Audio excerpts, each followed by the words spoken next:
Hello, good afternoon po sa lahat ng mga nanonood sa atin. Papunta tayo ngayon sa James L. Gordon.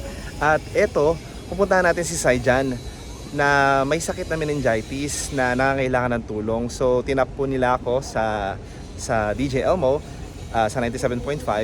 At eto, puntahan natin sila at tingnan natin kung ano po may tutulong natin. At ma-share natin ang storya nila.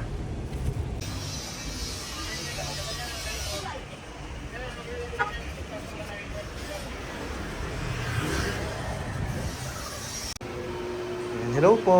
Hello po. Ano pong pangalan niyo po ulit? Lyra Jane po. Lyra Jane. Magal po. Lyra Jane, taga Masinloc, tama? Opo. Ayan. Tapos si Saijan, tama Opo. ba? Si Saijan ay 3 years old po. 3 years, 4 years old na Opo. siya. Dito na rin po siya nag-birthday. Kailan ang birthday niya? March 2 po.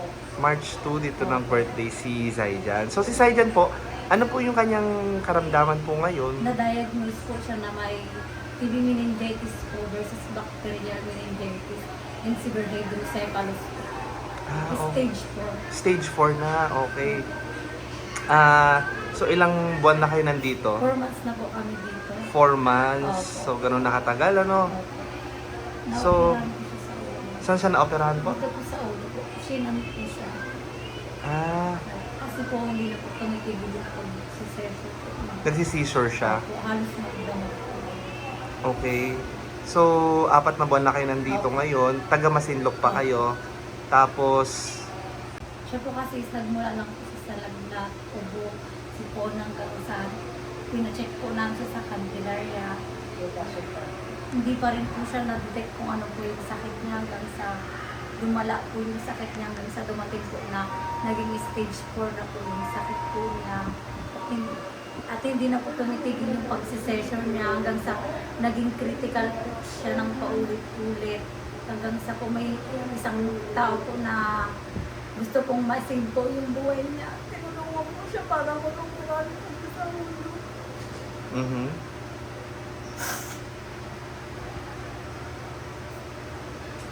So ngayon po, dito na kayo sa James Gordon. Dito po kami ngayon sa James Gordon. Pero basta po kami dito. Christian na po na lang po. Hindi po namin kayo naman. Dahil mas... Ano po namin po na isang buti na po namin. Sana po matulungan. So ngayon po, si Saijan po ay hindi na po nakakakita. Hindi na rin po siya nakakalakad. Hindi na rin po siya nakakapagsalita.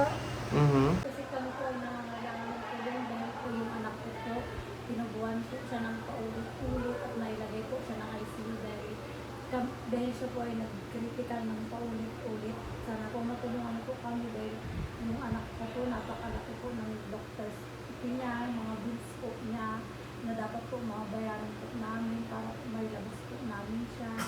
At saka po, sana matulungan niyo rin po kami may labas kasi hindi mo namin alam kung ang bayaran po siya. Mhm.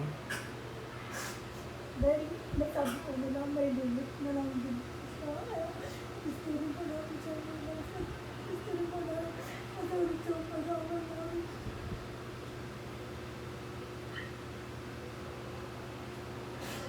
Sana po matulungan niyo. Wala po. Dahil kahit siguro lang po, hindi po ayaw po. Ako lang po yan. Hindi po namin inisip yung mga para lang po matugtuhan yung buhay ng anak po. Sana po matulungan niyo po po. Mamas na po kami dito. Hindi na po lang siya po kami kung anong pangangailangan. Ano siya ibang tao po, binibigyan na lang po kami ng kakainin namin. At saka po tayo, Mhm. para lang po yung anak po. Yung anak po, dapat nagumagata sa pinapakain po namin energy. Para lang po yung makain siya. Kasi di po namin lang sa tulog na pang-araw-araw namin. Okay po. So, sa ngayon po, eh, napakataas na po ng inyong bill, ano po? Opo. Umabot na po kami ng isang milyon po. Umabot na rin kayo ng halos 1 milyon. Tama po. Opo. Mhm. So, andito po sila ngayon. Ito po si Saijan na mayroon siyang TB meningitis, tsaka TB Bacterial. bacterial infection na din. Opo. Tapos So, po, severe hydrocephalus po. severe, Hydrocephalus po. meron din siyang severe hydrocephalus. Yung po yung operahan po siya, sinan po siya sa ulo, kaya po naapektuhan din po yung paningin niya. Ah, okay. Yung pananalita niya, tsaka po. Lahat ng Opo, apektuhan na. lahat. Buti nga tumulong ang mga nurses para madiretso yung paa niya at kamay niya. Oo. May mababait tayong nurses din Kasi dito. po nakatikog na po lahat ng mga kamay pa ako niya. Mm-mm. Namimigas na po. So, ayun po. Mag-ano po tayo sa ating mga manonood po na kung kayo po ay may maitutulong po sa ating kapatid dito na si Saijan at sa kanyang mami. Ayun po, hingi po kayo ng ano. Ito po. Ito po yung anak ko noon. Sana po matulungan niyo po kami. Nailabas po na hospital yung anak ko. Then, basta po kami dito. Hindi mo namin mo ilabas yung anak ko. Then, parang kaya para mabayaran po yung anak ko na kinalaga. Mhm. May anak ko din po ako. May bulit po ako. Halos kapapanganak ko lang din po. Okay. Sana po matulungan niyo kami. Ilabas mo yung anak ko. Salamat ko. Napapanood niyo po. Salamat matulungan niyo kami. Kaya na lang din po yung pera namin. Para may ilabas po yung anak ko.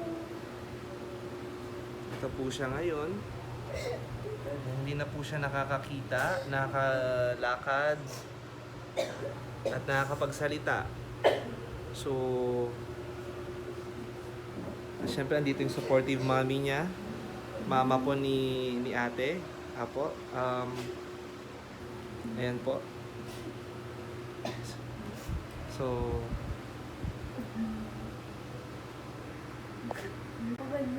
Yung may labas po siya. Nag-birthday po siya nung March 2 po. Dito lang po siya nag-apat na gapon.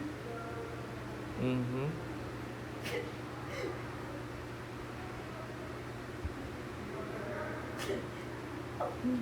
Araw-araw po rin ako nagtinatanong kung kailan po na may labas siya. Hindi naman po namin kaya i-provide din sa araw. Hindi naman palaking halaga. Okay Then, po. 4 na buwan na po kami dito. 100,000 para mag-operahan yung bata na yung bibis mo. Kaya ako na-operahan. At saka instrumento. Ang bait naman nun. Opo. Tapos na sobrang mahal na po ng gamot niya. Nagbigay po siya ng pambili ko ng mga gamot. Isa-isay ng pang ilang linggo po.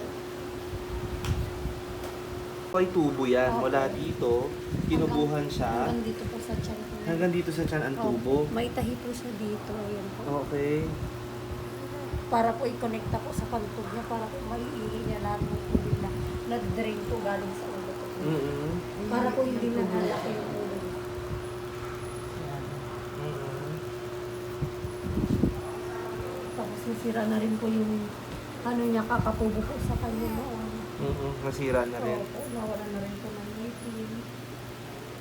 Ayan po, isang Pero noon dati masigla siya, no? Opo. Ito po siya dati sir. Yan yung bata na masiyahin. Kaya ko titawag na kami eh. Ito po siya dati. Mm. Ayan po siya. Ayan po siya dati. Sayahin. Ah. Ayun nga po, kasama po natin si Saijan ngayon at ang mami niya na kung meron po sa inyo mabubuting kalooban po, ay magbigay lamang po kayo ng tulong po sa kanila. May Gcash po kayo dito po. Yan, meron silang Gcash, ipopost po natin yan at matulungan po natin mailabas itong batang ito na si Saijan na halos ilang buwan na rin po nandito at talagang nahihirapan din po ang kanilang family sa sitwasyon po nila ngayon financially. So, maraming salamat po ngayon pa lang sa mga tutulong po sa kanilang pamilya. Maraming salamat po.